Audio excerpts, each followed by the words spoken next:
Selon les rationalistes et les modernistes, la fin du monde a été prédite par Jésus-Christ de façon toute prochaine. Ces déclarations de Jésus sur la proximité de la catastrophe finale ne laissent lieu à aucune équivoque. La génération présente, disait-il, ne passera pas sans que tout cela s'accomplisse. Plusieurs de ceux qui sont ici présents ne goûteront point la mort sans avoir vu le Fils de l'homme venir dans sa royauté. Les rationalistes de conclure que la foi est fausse et les modernistes qu'elle est évolutive. Nous allons donc réfuter ces deux parties, mais d'abord mise en contexte. Traditionnellement, l'on divise notre histoire en 6 catégories ou 6 âges. Pourquoi en 6 catégories ? Eh bien, c'est en référence aux 6 jours de la création où Dieu a travaillé. Ces 6 jours, appliqués aux 6 âges, sont non seulement enseignés par la tradition, mais ont un fondement dans la Sainte Écriture. En effet, la Sainte Écriture, en 2 passages, compare le jour de Dieu à une période de 1000 ans. Puis, dans l'Apocalypse, elle désigne certaines époques par 1000 ans d'âge. Rapidement, nous donnons ces 6 âges. D'Adam au déluge, du déluge à Abraham, et, selon l'évangile de saint Matthieu, d'Abraham à David, de David à la déportation de Babylone, de la déportation à notre Seigneur. Et enfin, le dernier âge, celui de l'incarnation messianique. C'est l'âge qui nous intéresse, et justement, il correspond au 6e jour de la création, jour où Dieu met son image dans un homme. Le fait que Dieu mette son image dans une chair figure l'incarnation où le Père éternel met son image, c'est-à-dire le Verbe, dans une chair. On a donc une correspondance entre le 6e jour et le 6e âge. Et l'on constate que Dieu s'incarne à la fin des temps. Une autre division en 3 parties, comme les 3 âges de la vie, existe. La loi de nature qui s'étend d'Adam à Moïse, la loi de crainte révélée à Moïse, la loi d'amour révélée par notre Seigneur. Là encore, nous sommes au dernier âge. Que le Messie devait venir au dernier âge, c'est une tradition constante, tant chez les Juifs que chez les chrétiens. Voici par exemple ce que dit saint Pierre, voulant convertir les Juifs à la Pentecôte au sortir du Cénacle. Alors Pierre, se présentant avec les 11, éleva la voix et leur dit : « Juifs, et vous tous qui séjournez à Jérusalem, sachez bien ceci, et prêtez l'oreille à mes paroles. Ce que vous voyez, c'est ce qui a été annoncé par le prophète Joël. Dans les derniers jours, dit le Seigneur, je répandrai mon esprit sur toute chair, et vos fils ainsi que vos filles prophétiseront, et vos jeunes gens auront des visions, et vos vieillards des songes. » Il ressort donc de tout cela que lorsque la Sainte Écriture parle des derniers jours, de la fin des temps, et ainsi de suite, il ne s'agit pas de la fin du monde, mais du dernier âge, où le règne messianique est assuré par l'Église. Il faut donc distinguer entre fin des temps, qui est un âge, et d'autre part, la fin du monde, qui correspond au jour du jugement dernier ou général. Donc, à ce stade, nous avons déjà résolu une bonne partie des objections des rationalistes. Mais il nous reste celle du début à voir. Et puis, il nous reste aussi d'autres objections. Alors, par exemple, eh bien là, j'en ai une.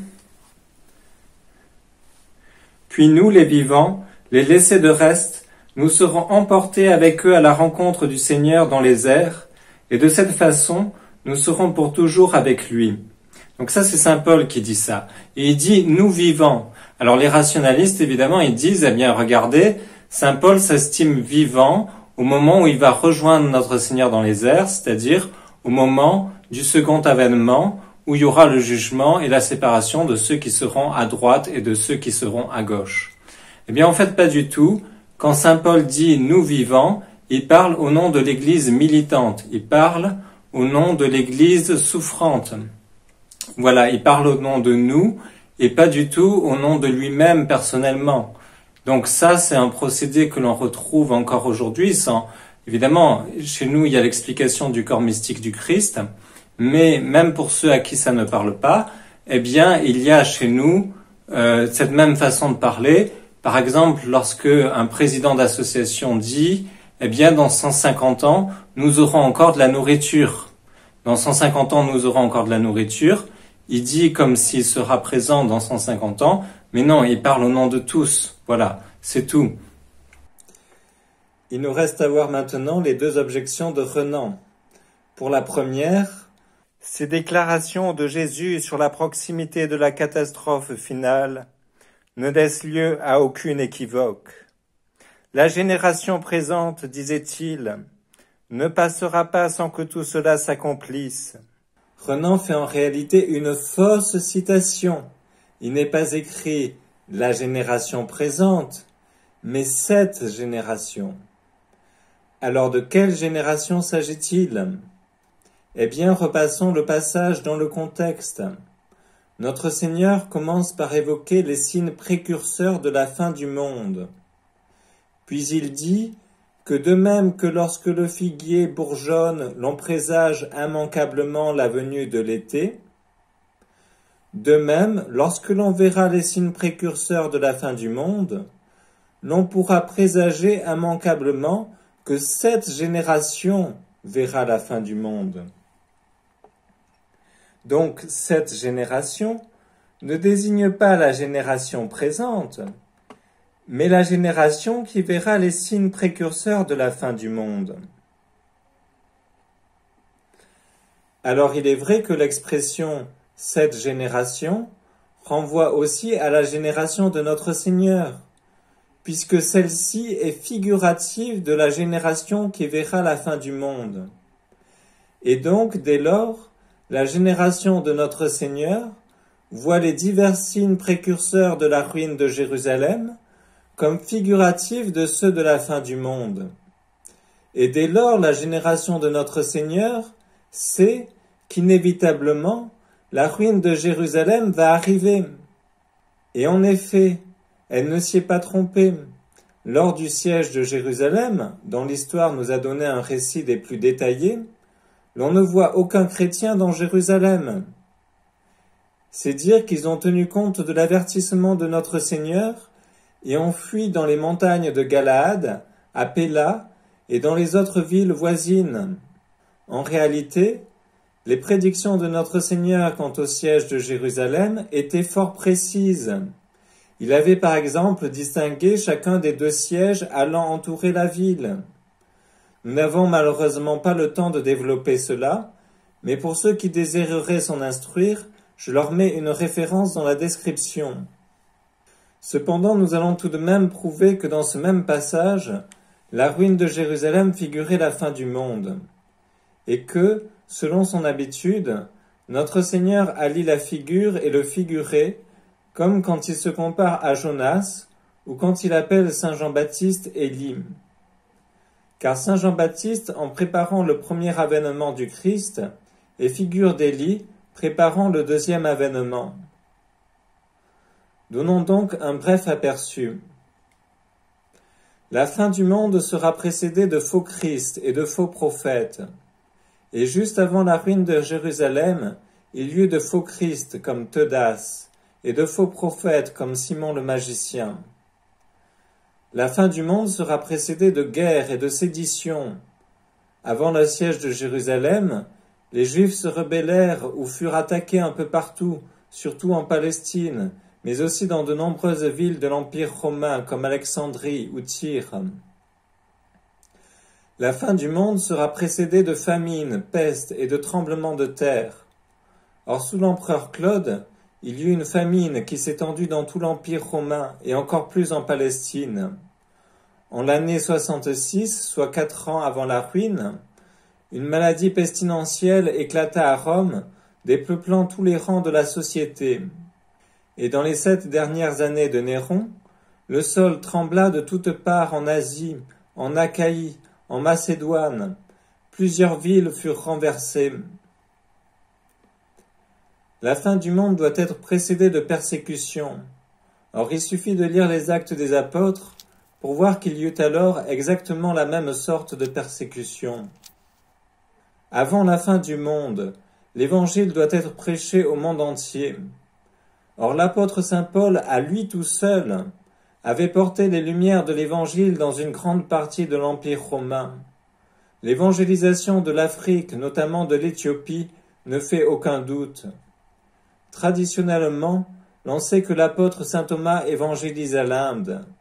Quant à son évangélisation de la Chine, elle est soutenue par plusieurs traditions orientales et possiblement par la falaise sculptée de Kongwakchang. Du reste, la route de la soie existait déjà, et l'on ne voit pas pourquoi les apôtres se seraient refusés à l'emprunter. Donc le monde connu fut évangélisé avant la ruine de Jérusalem, et saint Paul le note en divers endroits, par exemple, en appliquant aux apôtres les paroles du psalmiste, « Leur voix a retenti par toute la terre ». La fin du monde doit être précédée de l'abomination de la désolation dans le lieu saint. La ruine de Jérusalem fut précédée d'abominations dans le temple de Jérusalem. L'Antéchrist doit précéder la fin du monde. Or, Néron fut une figure de l'Antéchrist en ce qu'il régna sur le monde romain, qu'il persécuta les chrétiens et que son nom, je cite l'Apocalypse, représente le nom d'un homme, 666. La fin du monde doit être précédée de signes dans le ciel. La fin de Jérusalem fut précédée de signes dans le ciel, comme j'en donne ce qui est seulement un échantillon dans ma vidéo sur le temple hanté. Réfutons maintenant la deuxième objection de Renan. Ces déclarations de Jésus sur la proximité de la catastrophe finale ne laissent lieu à aucune équivoque.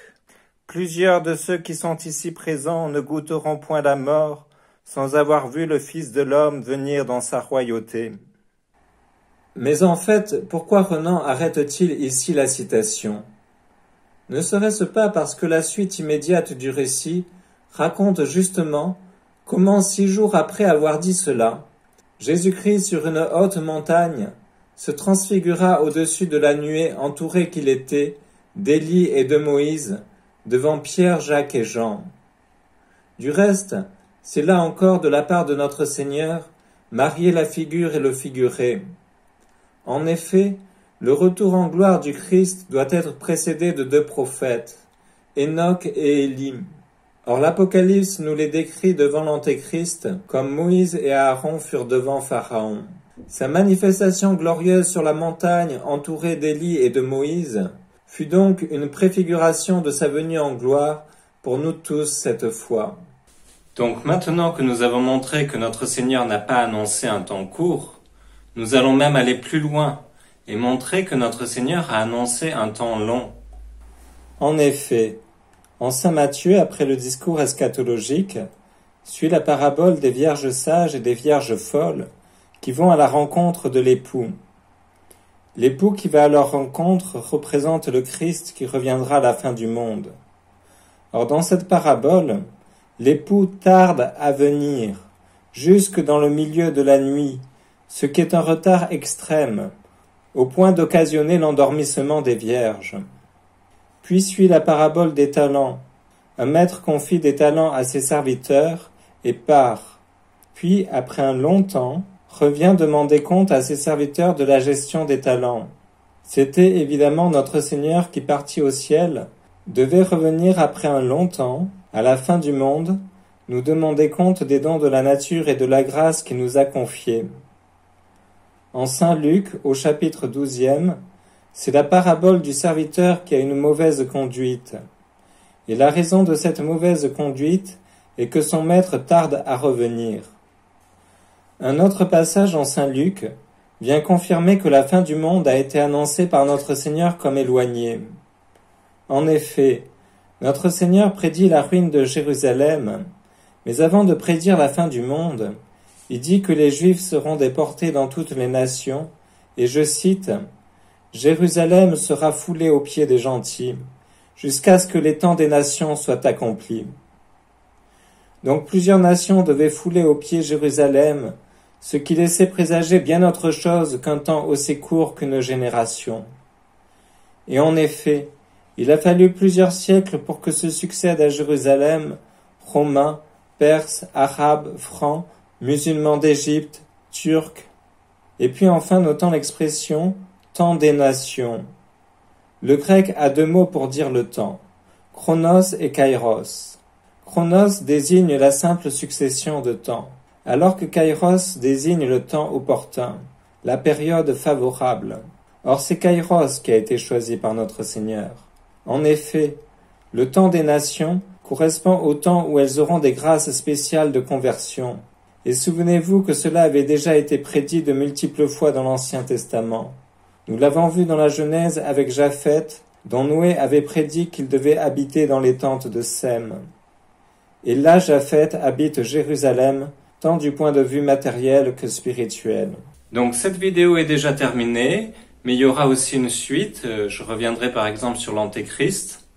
Et je vous invite donc à liker, à propager cette vidéo par les réseaux sociaux. Et puis, je vous dis à bientôt pour une nouvelle vidéo.